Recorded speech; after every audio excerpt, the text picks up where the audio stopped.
want to recruit these host employers, and some of you, this is the first time that you are going to do this. What I want you to do is, all of you know that employers are extremely busy. So you will phone and you will say, I would like to see you for placement of our students for WBE, and they're going, yes.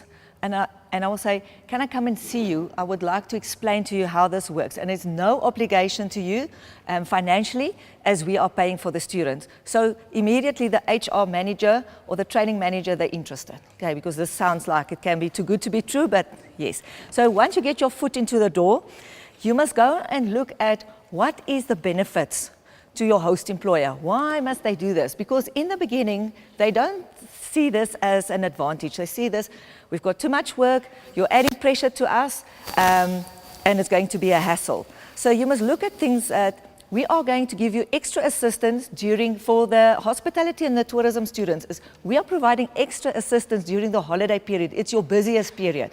So if you would like decent assistance, we are offering it to you. And it's future assistance at minimal cost.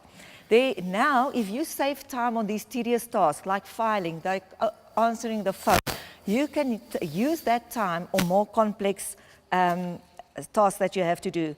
And also, it serves as motivation for your current staff. At last, there's some release of stress, of the pressure on you. If somebody is doing your filing and they are doing it in the correct manner, it takes that pressure off you. More advantages to the host employer. First of all, because we are paying our students a transport stipend, there's no financial obligation to the host employer. We also provide a solid database for future vacancies. So if there's a vacancy, there's some options. They can advertise in the local newspaper, or they can invite our students for interviews and assist in that way. It can also save time, like I said, to use your attention to more complex issues. It contributes towards community upliftment, absolutely.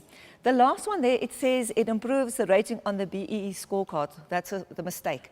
It only helps if you are placing interns. Okay, at the moment. Shanita's got some new information for us that maybe from next year it might apply and it might impact positively on your rating on your scorecard. But at the moment, that is only applicable for placing interns. And also for marketing of placing interns, there's also that tax rebate that the companies can get. If we go to the next slide, it also shows that we are actually very fortunate. In the beginning, we said NCV, we might have hated it, but actually it's a very good curriculum. It's a curriculum, it's hands-on. Show me any other academic school that is going to produce a student that has computer tasks and skills like we have, like our students have. They don't. Okay, so that is a very nice selling and marketing tool as well. Finally, it's also an opportunity to apply the theory and the practical experience. We can show the students now, we're not standing there and talking and talking. We are actually, what we are teaching you is things that's going to assist you. It's relevant, it is there, it's used in the workplace. There is gaps between the curriculum and the workplace. We have realized that. And that is why when in your debriefing session, it's so important to ask your students, what is it that you couldn't do? Tell us what, and the host employees, what do you expect from the students? What would you like to see the students should know, but they didn't? We identified that one of the things with the office administration was that some of the students, even other courses, they do not know how to put an attachment, to attach an attachment to an email. Okay, so they can email, but they didn't have the experience to attach an email. And we have to make plans to add them. Some of them, they went to Bell Equipment, and Bell Equipment was very upset. They said, you said they've got excellent computer skills, they couldn't even switch the computer on. And I went, okay, why? Because when they come into the classroom, they're on a network. Do any of your students switch on a computer? No.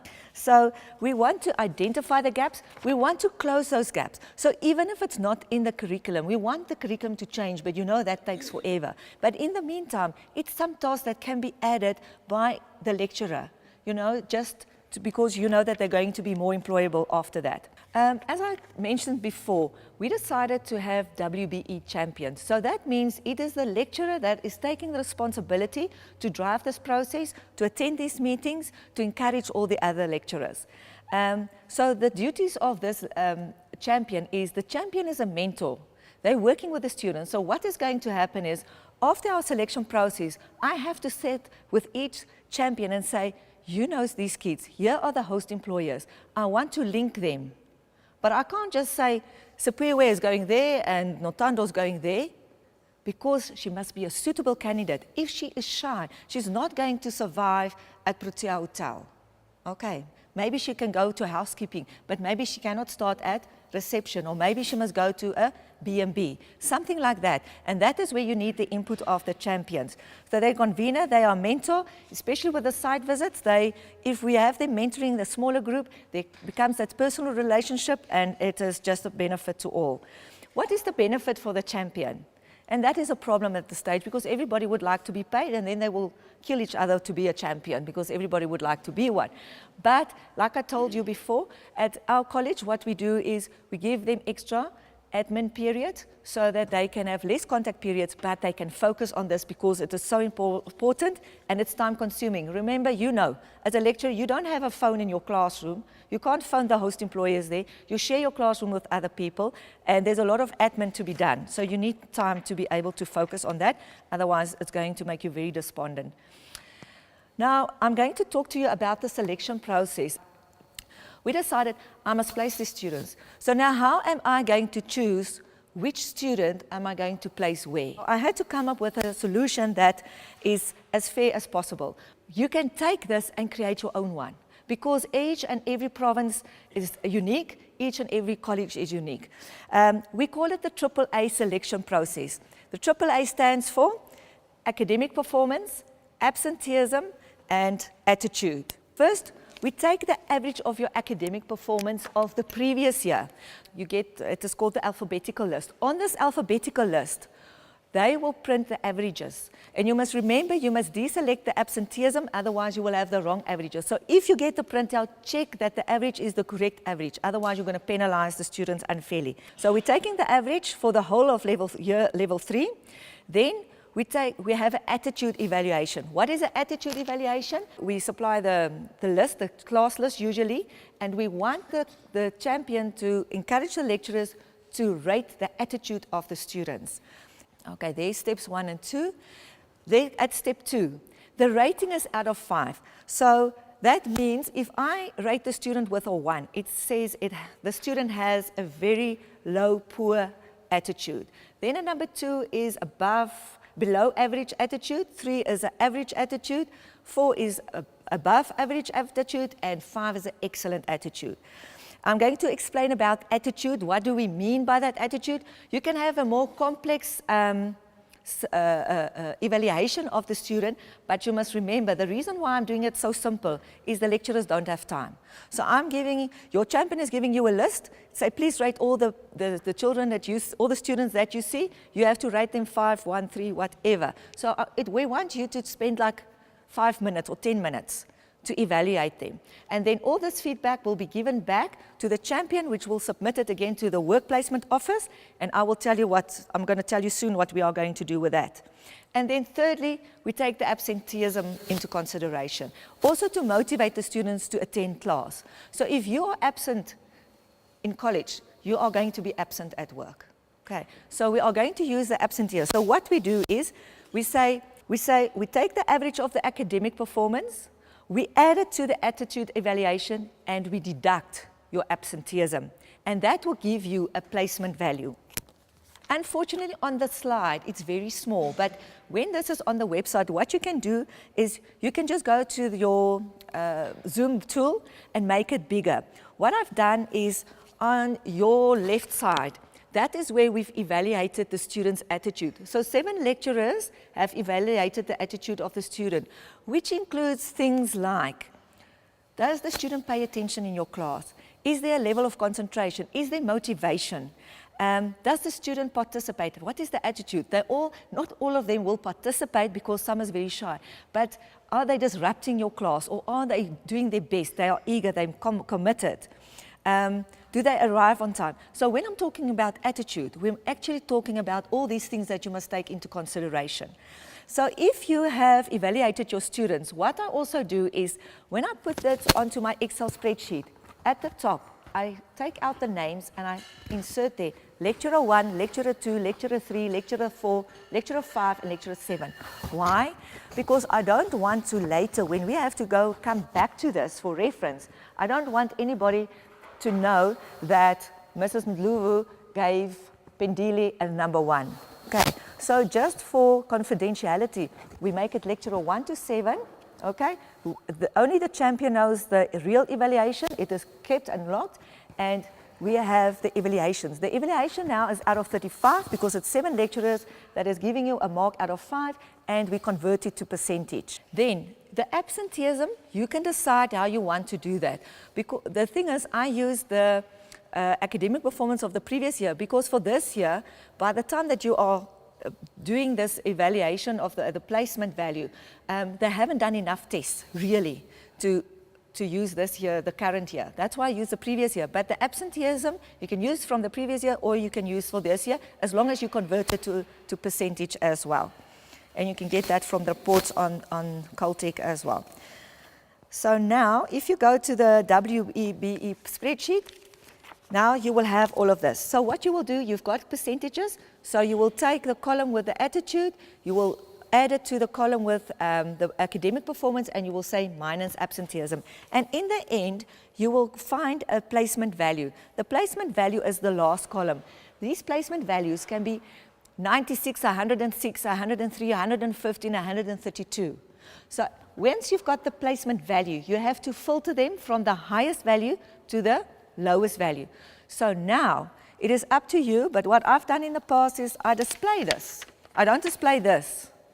I only display the placement value. So the next one, it's also too small for you to see, but this is the student, the surname of the student, the name of the student, the ID number, and there's the placement value. On this slide, the placement value started at 165 and the lowest was 22. The previous year, I even had minus 17. And I promise you, it was a student that was just not bothered. She couldn't be bothered. She wouldn't come to class. We spoke to her. We said, do you know how important this is? Was just not bothered. So it's bad and it's very sad. But and that is the person that you cannot place with a host employer. Why? That host employer is going to say, they're useless. I don't want her here. Please just go away. And it's a bad image for your college. So this is why this placement value is important. So now I'll display it in my classroom and all the classrooms. And Nozipho Madondo knew she was the first person to be selected for placement. Then Slingiwe, then Smart, then Bongiwe, and so forth. So you know, you can see now who is the priority to be placed, and then if you're here at the bottom of the list, you can't expect to be placed at the best host employer. And the students will come and say, ma'am, I do not understand because I'm always in class and this and that. And I will say, okay, I hear what you are saying. I will go and do research. I will go and look at your evaluation and I will get back to you. You never show them the full evaluation, but you can go back and say, my dear, your average was 55. Your attitude evaluation, unfortunately, was low.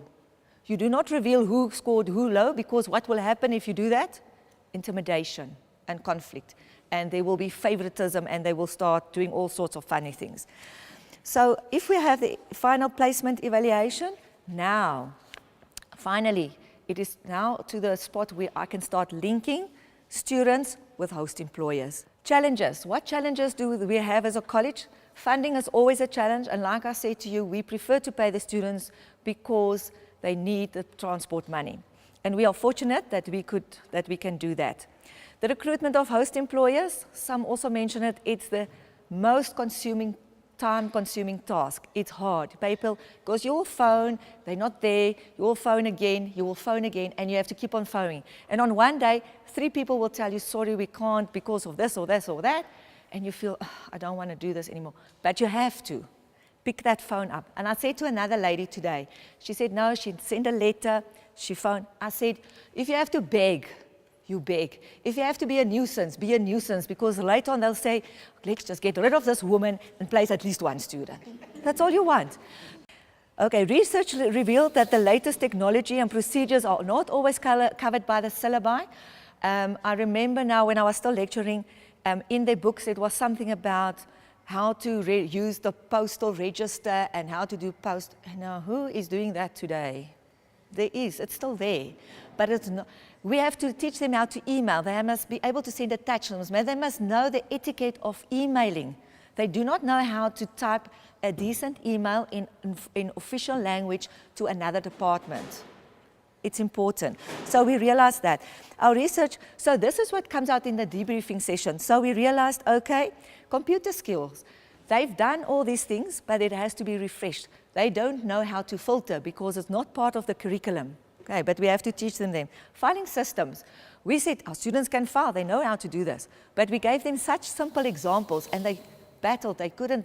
We were called back by the safety and Department of Bell Equipment and said, we ask your students to file all the people that have been trained according to ID number.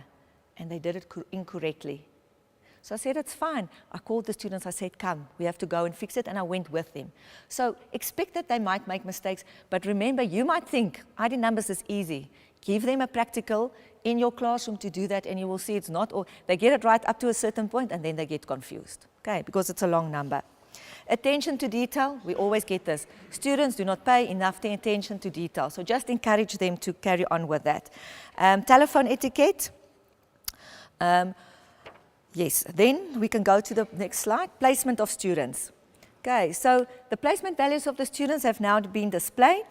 We have confirmed with the host employers when they will start. We are linking the students to the host employer. So we confirm with the host employer and we confirm with the student, this is where you're going to be. Do some research. Then you will be informing the host employees and students about all the final details. Because we place some of your students at big industry like Foskot, they have to undergo medicals, and we call it KBC, which is a safety procedure that they have to undergo. Those the college also pay for. They're quite expensive, but we have to pay it, and it's valid for a year or two, which is fine.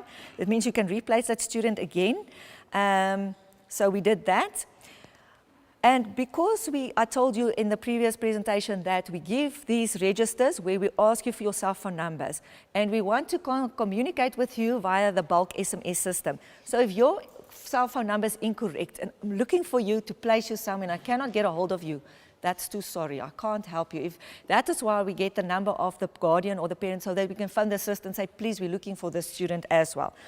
The placement of your students, we pay a transport stipend of 60 Rand a day. The WBE payment template. I've got a template that I've created and I send it to all the champions. You have to complete this and send it back by a certain date to ensure payment. And if it's not on that template, it means that we don't have all the information that is required by the finance department. Your students will not get paid and they will bother you. Okay, then the log and task books, we have covered that. You know that they have to know what is going on in there. We told you that with influence of sick and pregnant or disabled students, pregnant students, you must just make sure that it's not a risk to the company where they are going to be hosted or a risk to the student to be injured. And you can make plans for them if they can't do it at that stage to do it a little bit later. You have to have briefing sessions. Now, I know you guys are briefing them while they're in the classroom and whatever, but it's maybe a good idea. If you have a work placement officer, use that officer to do the final briefing before they are placed. If you don't have one, just get them all together maybe in one place and do the final briefing where you will tell them, please do not enter into relationship with the permanent staff, because they do. And permanent staff sometimes also, they take advantage of these young, beautiful kids, okay? And we can't have that. The student is the one that's going to suffer in the end. I tell them, no chewing gum. You are not going anywhere the whole day, high corner. Okay, high corner. You must keep your shoes on, because I know in some cultures it's a sign of respect taking your shoes off, but it's not acceptable in an office environment. Don't have earphones in your ears. Don't sit and play on your cell phone, because they do this, okay? If you are expecting a phone call urgently, arrange with your supervisor. What is the first number that you must have, that you must put on your phone when you start your WBE? The number of the supervisor. Because if you are ill, that is the first person that you are going to call. We also had a problem where one of our students were placed. she got hold of a telephone pin of one of the permanent staff and she abused us. And she was in a disciplinary hearing and they had to call us. And people, that's very embarrassing and it's very bad because by that time the student's in tears, but it's too late. Do not do and that host employer just said, we don't want to place any of your students this year. So please, they must not do that. And I will never place that student. She mustn't even come and ask me for internship. There's no ways. There's just no chance. She had a chance. And that's the thing. We also tell them, we are creating this opportunity, but what you make of this opportunity, it's up to you. It's up to you to say, we want this person back or we want them to stay longer. Then big issue, registers, complete registers must be handed in afterwards because this is for validation purposes, for payment when the auditors come. You can go to the next slide. Okay, the procedure after placement. They've worked, they've been placed. The logbooks is going to be marked. We need the attendance registers back. The evaluation form. In the beginning, I've left the evaluation form in the task book, but then some of the host employers said, we feel a little bit intimidated when we have to complete it and give it back to the student. Because say, for instance, there's something where we feel the student needs to grow, but now we feel we don't want to put it there because the student's going to see this and we're going to feel bad. So now I've requested them to make a copy of the evaluation form, keep it with them until the champion or the work placement officer can come and collect it afterwards so that we can go through that, so that we can interpret it and we can make some recommendations like Teresa has said. You have to look at these evaluation forms. Then also after the marking, debriefing minutes, very important so that you can that we can give feedback here, that we can improve on our systems. Refinement training, I told you about the refinement training. Refinement training means before I place you as an intern, which is hopefully the next step, I have to do this refinement training, but you can also do it before the placement to the host employees, especially if you haven't done this before. And then you know the lovely skills accord from DET. We've got a lovely skills accord, like 10 million columns long. They want to know about every WBE student that have been placed, whether it was male, whether it was female, what age, where do they stay, they want their physical address, guys, it is a big thing. And we have to submit this on a quarterly basis. So do not think that whatever you are doing, nobody takes notice. The government is using this as statistics to show how many people have been placed. So I just want to inform you that somebody in your college is doing this. Okay, successes of the WBE. Umfolozi College was fortunate last year. We placed 606 students from June to December 2013 for WBE. That's engineering and business studies students for 5 campuses. Although for 4 campuses. One campus didn't participate, but they're in this year. We managed to place 130 business studies students from all 5 major campuses in internships for a period of 12 to 18 months. And we are currently busy placing another 160. And from our first WBE students that we placed them to internships. And now, from that time, 20 of them have been permanently employed. And we're very happy for that, because it was 20 people that maybe would never have been employed if it wasn't for WBE and internships. We also act as a personnel agency. There is host employees that is phoning them. Some of them, I don't know how they know about us, but they phone us and say, please can you forward 5 CVs. We've got 1 position for apprenticeship or permanent employment, and we would like to interview your students. So what we do then is we go back, go to the placement value maybe. If it's a native student, we go and look at the average again. The average must be above 55. We call those students in. We interview each candidate. We inform them that we are going to forward your CV to this host employer. They will invite you for their own interview. And the reason for this is we need to groom our students. Do not think because they do life orientation they have interview skills, they forget it. Then we send off the CVs to the host employer interviews them, and hopefully they appoint one. When they appoint one, we are extremely grateful. We need to get the feedback because we have to add this to our statistics. The other ones that were unsuccessful, I always tell them, if you are unsuccessful, please do not see it as a failure. You've been learning, and we will still consider you for internship as soon as if we receive funding. The cath seater came back. We had a very bad experience with the cath seater, but They decided not to fund the college, but to directly fund the host employer, which is fine. But they came back and they went to the Piedmont Hotel in Epangeni with a casino. And they said, we want 20 students, 10 hospitality students, 10 tourism students. We went through the same process. I selected these students according to my AAA selection process, I invited them, I interviewed about 25 or 26 of them, and then we selected the most suitable candidates and we placed them. And they started, I think it was March till August, and we're very proud of that. And we hope that some of them will also be permanently employed. And the last slide, the golden key. Placement of our students for WBE is their golden key to the opportunity for a great career. Thank you, everybody.